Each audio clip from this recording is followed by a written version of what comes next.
Hello and welcome back to our Top Tips for SMEs video series with me, Philip King, and Bluechain. I'm excited to be joined today by Jamie Radford, who is founder and chief executive of the Accounts Payable Association. Jamie, please introduce yourself and the APA, then take us through your top 3 tips. Thank you, Philip, and thank you for the intro, and thank you for having me today. So, yes, as Philip says, my name is Jamie Radford. I'm the CEO and the founder of the Accounts Payable Association. We're a membership body and organization that represents everything to do with payables. So anything you pay, whether a size small SME right through to huge enterprises, we look after the interests of all those organizations. So without further ado, let me give you my 3 top tips. And it's the mantra of our business: inform, educate, and support. So let me drill down. So inform. Most of the information you'll require as an SME is out there. It's out in cyberspace, it's on Google. But there's resources like ourselves where you could jump on our website, ap-association.com, and go and look through what is the process when you need to go and put a purchase order together and engage with a larger organization.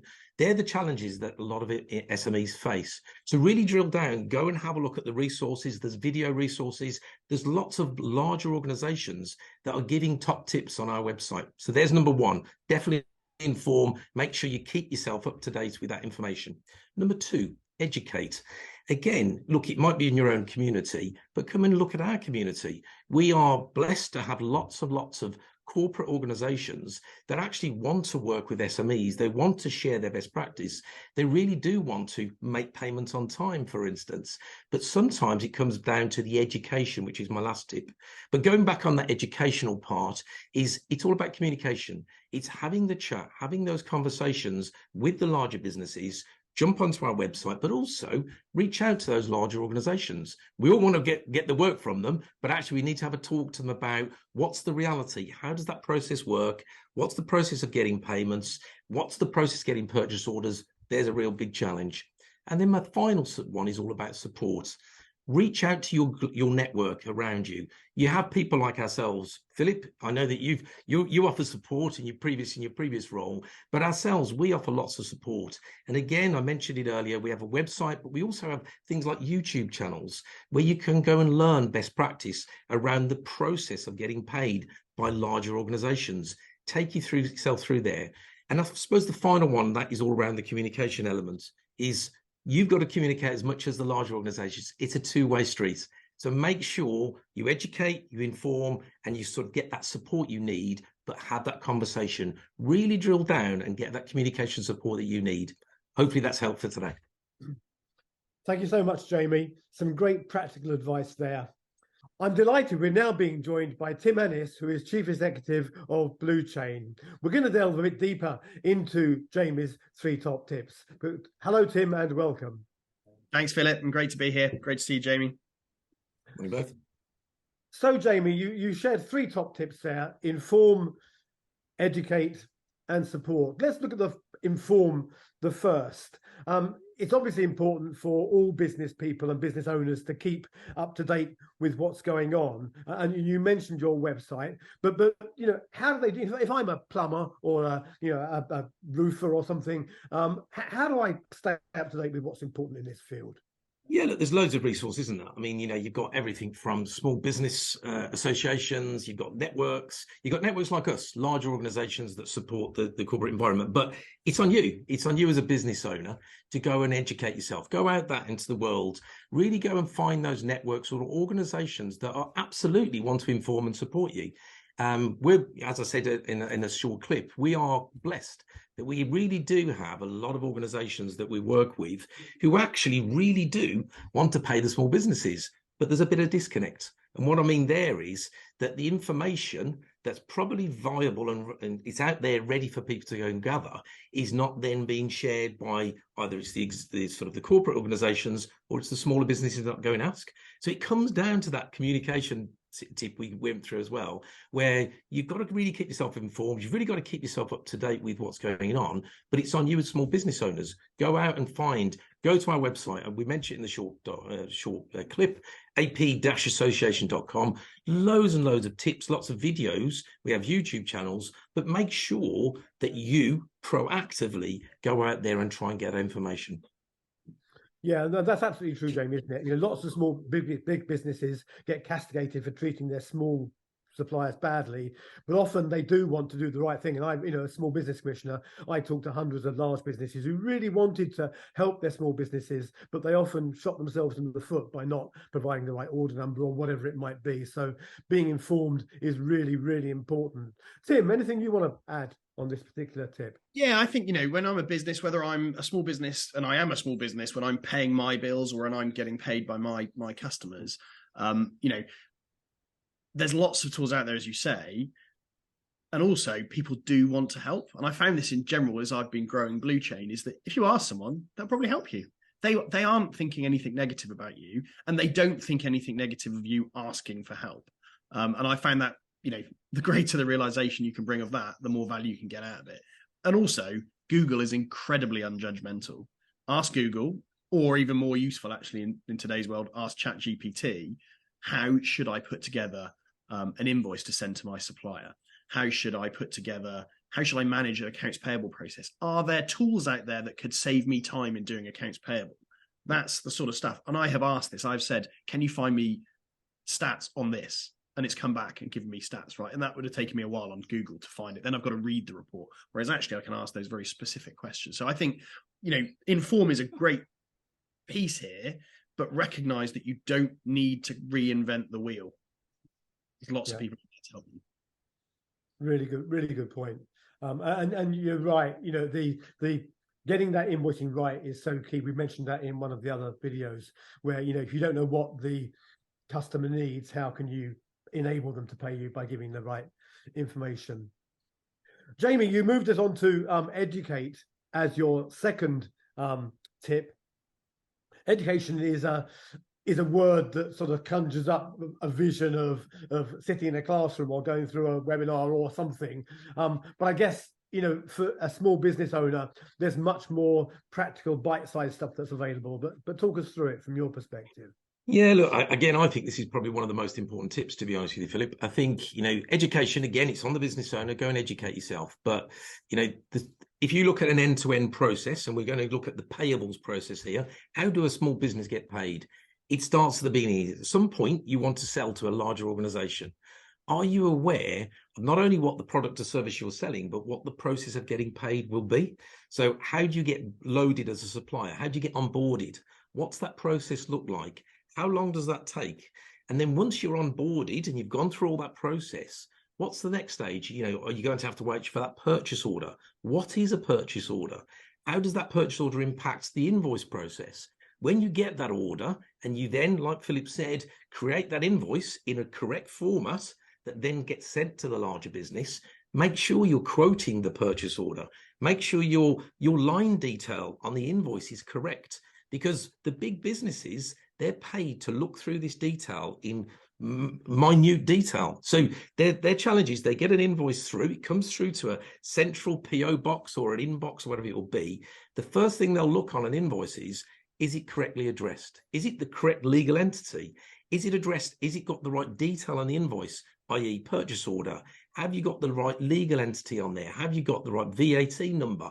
So there's lots and lots of information that you really need to educate yourself on. And then lastly, when that invoice actually gets sent through, what's the process from there? Should you be chasing every 5 minutes to try and get your money? Or is there agreed credit terms that you may have signed up to via the purchasing process? So really at the very start of this process, when you're trying to engage, and we all want those big deals, don't we? We want to work with those big corporations. We really want to try and grow our businesses. Tim, you must have had this. You want to grow, but also you've got to take a step back sometimes, because you've got to look at your own cash flow. Can you afford to wait that 30, 60, 90 days that some corporates might have as a standard? So they're not really trying to push back. And believe you and me, most, if not all, our organizations we work with really do want to pay, but it really comes down to that educational piece.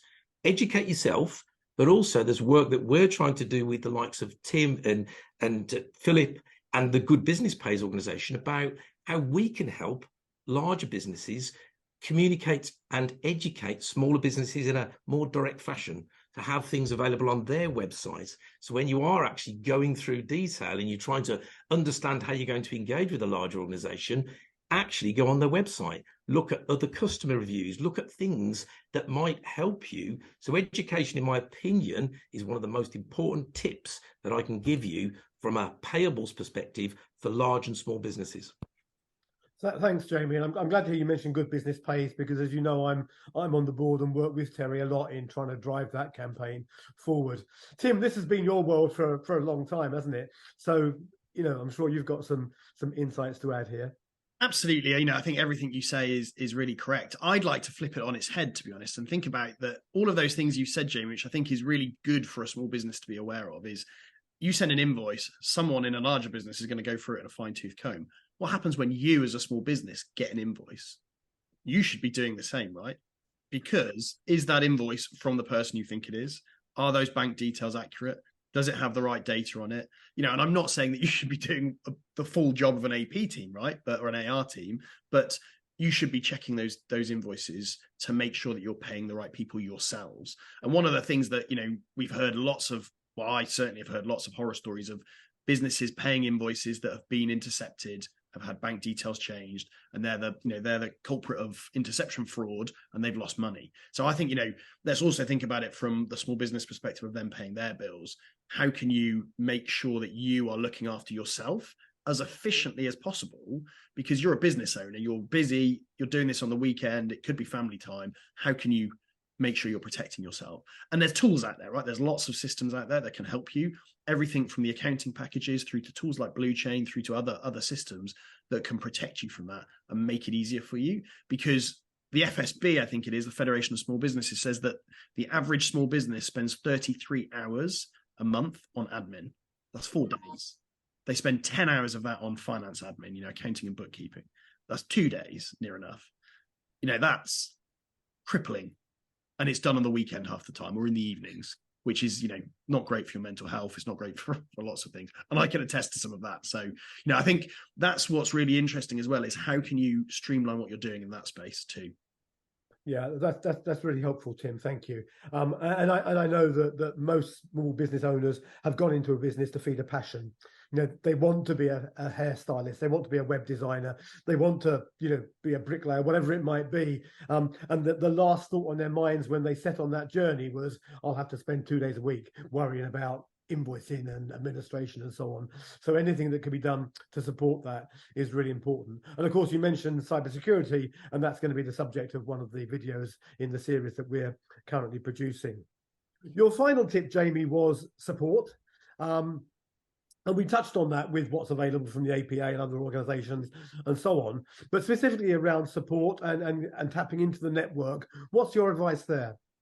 Yeah, look, I'm going to pick up on just something that Tim said there, and I think it's quite valued. Phil, you just said that also ultimately people go into, usually micro businesses, small businesses, go in because they go into a niche, or they go into for some sort of passion. So the challenge is they're not looking at trying to buy accountancy packages day one. They're trying to build a business, they're trying to engage, and they're trying to really build a business. And we're a small business ourselves. So we've all gone through this. But actually the support element is, think about it, at the weekend, we will go and mow our lawns, don't we? If the weather's good enough. Is your time best taken to go mow the lawn, or is it best placed to go and get a gardener so then you can go and spend some family time? So during the week, you can then spend some quality time building your business rather than being in your business. So ultimately, what we've really got to try and do really is ask for support from the experts. So if you employ an accountant should help you and assist you going through the issues that you might face. So when we talked about the 2 top tips previously, inform and educate, let's look at the support elements of what networks are out, like ourselves, like Good Business Pays, like challenging, look at yourself. I mean, again, one of the points that you mentioned, Tim, was how do small business owners really look at the ways that they can improve the payables process? And people get confused and think these big systems out there that automate the payable solutions are really expensive and out the way of smaller businesses. They're not. You know, these are SaaS-based tools. So go and have a look at that. The support networks like ourselves, there's Good Business Pays. There's lots of support networks out there, but it starts with go get the expert, go get the accountants of the world to give you a bit of support. Tim, any thoughts? Absolutely. I think that's exactly it, right? Is that you are the passionate business owner. You are not the passionate accountant or bookkeeper or 100 other roles that come with a small business. And you're going to have to be a lot of them, obviously. But I think leveraging those types of resources, someone who's an expert will save you so much time. Like, I like to think I'm an expert at mowing my lawn, but I'm sure there's plenty you can do it better, right? So, and also I'd much rather have that hour back because I find it very frustrating. So, you know, I think looking at tools like that. Also, the other thing I would say is that, you know, you will know other people who run small businesses. Ask them, hey, does this invoice look wrong? Or it seems to take me a long time to pay my bills. Do you do anything? Does it take you 5 hours a week to pay your bills? You know, all that type of questions. No one is going to look down on anyone about that. So I think it's, you know, really, really powerful to leverage that. You know, all of these things potentially cost money, but Jamie, you made the point, right, is that it's the opportunity cost. You might spend some money on a bookkeeper, which gives you back 3 hours a week, which signs you that next customer, which supports that customer that you couldn't support and then they left. And all of that type of stuff lets you hire the next person, which takes your business to the next level. So I think all of that is really relevant as well. Don't necessarily be afraid of the cost. You need to be aware of it, but recognize that money now releases money later sometimes. Yeah, and there's the old adage, isn't there, that if you think training is expensive, consider the cost of not training and Absolutely, not and being informed. Jamie, there are lots of organisations out there, you've said, that offer support in these fields and stuff. What's the best way of finding the support you need? You know, how do you, you know, if I'm a small business owner and I want advice on raising an invoice, the APA Association is clearly one of the routes. But what's the best way to find it? Is it Google, ChatGPT, or is there some other route? Yeah, look, I'm again, you know, Philip, you know me better than most. I'm a big advocate of social media. So LinkedIn, you know, it's a professional body, it's a professional network. Go onto LinkedIn. It's one of the best resources. It's a training and education resource. Go connect with lots of business owners. Go find people like chief execs of large organizations. Reach out to them directly. They will absolutely engage with you. I've got a large network and I've built it over many years. So I'm quite comfortable to go and ask questions from the people, the experts. Go onto LinkedIn. They're the social areas. And actually, remember, all these businesses are vying for business on LinkedIn as well. So it's a great tool to build your business, but also to educate yourself. LinkedIn's my top tip. That's a really good one. And of course, we have to remember that even senior business leaders started at the bottom, and they've always got empathy for people that are trying to develop and grow. And I get a lot of questions on LinkedIn from people that I've, you know, talked to over the years, and I'm always happy to answer and where I can offer advice. And I find that most people are very similarly supportive in that way. Tim, we're coming to the end of the time. Anything you want to add? Nothing, just to say, there's always something. Yeah, LinkedIn, no senior leader has their LinkedIn managed for them, right? So you'll always get through to them. That's a great resource if you can't get there on the phone. One thing to just remember. But yeah, powerful tool. I think the main underlying theme we've come to here is ask for help. People like helping. Yeah, really good point. Okay, so all that remains is for me to thank Jamie again for giving his time this morning and for giving us his top tips, and to Tim for adding his insights to the discussion. Look out for the next video in the series coming soon at bluechain.com. Thanks, Philip. Thank you both.